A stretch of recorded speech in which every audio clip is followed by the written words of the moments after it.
안녕하세요. 박지영 변호사입니다. 오늘은 또 다른 승소 사례를 하나 알려드릴 텐데요. 저는 피해자 측을 대리했었고요. 아동 청소년이었습니다. 가해자는 여자 담임 선생님이었습니다. 아동 청소년 사안이다 보니 내용에서 피해자가 특정되지 않도록 조금 많이 축약해서 설명을 드리겠습니다. 당시에 학생이었던 그 피해자는 담임 선생님으로부터 밤 11시만 되면 항상 연락을 받습니다. 하트 표시를 하면서 왜 연락 안 받니? 연락 좀 줘. 남자 학생에게 꽤나 집착하듯이 이렇게 문자를 보낸 거죠. 마치 연인처럼 혹은 스토킹하는 사람처럼 매일매일 그렇게 연락을 해왔습니다.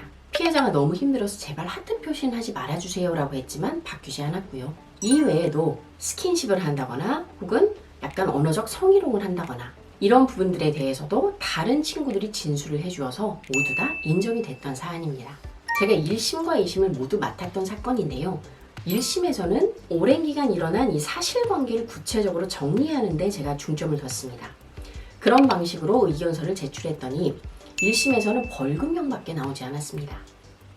이게 어떤 의미냐? 공무원 또는 사립학교 교사들은 금고 이상의 형, 즉 집행유예나 구속사유가 나와야, 징역형이 나와야 교사직을 못하게 됩니다.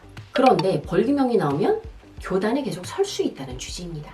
2심에서는 양형을 다투는 방식으로 전략을 많이 바꿨는데요. 1심에서 이미 모든 사실관계가 인정이 되었기 때문에 2심에서는 양형이 너무 낮다는 것을 주장하기 시작했습니다.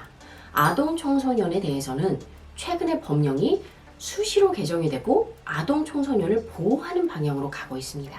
그럼에도 불구하고 막상 재판정에 가서 법의 적용을 받을 때는 양형이 낮아지는 경우가 많은데요. 양형 기준표의 문제일 수도 있고요. 형사 절차의 한계일 수도 있습니다. 형사 절차에서 당사자는 피해자가 아닙니다. 검사와 피고인이 서로 다투는 그러한 형식입니다.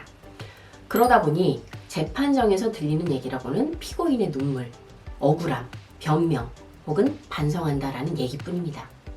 피해자는 단 한 번도 용서한 적이 없어도 재판정 앞에서 반성문을 쓰고 반성한다라고 하면 양형사유로 반영이 되기 십상이죠.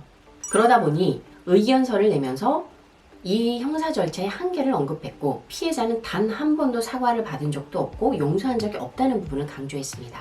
추가로 이 사건은 제가 아동 청소년 전문 기관을 통해서 수임이 됐던 사건인데요. 그 기관의 탄원서도 추가하기 시작했습니다. 이러한 전문 기관들의 탄원서는 생각보다 힘이 큽니다. 한 번만 내는 경우도 있고요. 일정 기간 주기적으로 내는 방식도 있습니다. 마지막 최후 변론에서 가해자 측은 뭐라고 변론을 했느냐? 문자 메시지나 이런 내용이 굉장히 확실한 물증이 확실한 사안이었음에도 불구하고 억울하다. 교권 침해다. 나는 훈육을 한 것이다. 라고 얘기를 했습니다. 메시지 내용과 횟수, 시간대만 보아도 누가 보아도 훈육이 아닌 정서적 학대임에도 불구하고 훈육이라고 얘기하는 걸 보면서 부랴부랴 추가 의견서를 제출했습니다. 해당 발언을 보니 반성의 빛이 없고 재범의 우려가 큽니다. 그럼에도 불구하고 1심에서 벌금형이 나와 계속 교단에 서면서 피해자가 양산될 것으로 보입니다. 2심에서의 결과는 어떻게 되었을까요? 벌금형보다도 더 높은 집행유예, 즉 금고 이상의 형이 나왔습니다. 결국 이 사람은 교단에 서지 못하게 됐습니다. 저희가 원했던 소기의 성과를 이뤘었는데요. 아까 말했듯 양형을 다툴 때에는 의견서의 내용이 사실관계를 다툴 때보다는 달라질 수 있다는 점, 그리고 기관이나 혹은 피해자 측의 탄원서를 좀 잘 활용하면 좋다는 점, 여기에 플러스로 상대 변호인 측이 혹은 가해자가 최후 변론 때 반성의 빛이 없는 그러한 억울한 변명 일색의 어떤 최후 변론을 해주면 더욱 좋을 것 같습니다.